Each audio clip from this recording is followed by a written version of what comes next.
आवाज जनतेचा।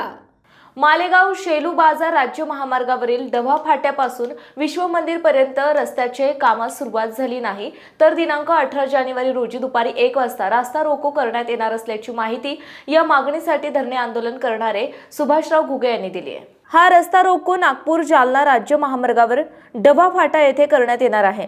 या रस्त्याची मजबूती करण्यात यावे या मागणीसाठी सुभाषराव घुगे, भास्करराव देशमुख, भगवान दिघोळे, बबन वाघ, प्रमोद देशमुख, मधु राठोड हे 16 जानेवारी पासून धरणे आंदोलन करतायत। श्री क्षेत्र डव्हा येथील यात्रा महोत्सवात 30 जानेवारी पासून सुरुवात होत आहे।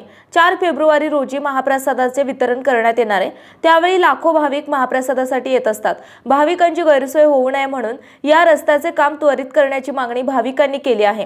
प्रतिनिधी विठ्ठल भागवत, मालेगाव। आपल्या परिसरातील बातम्या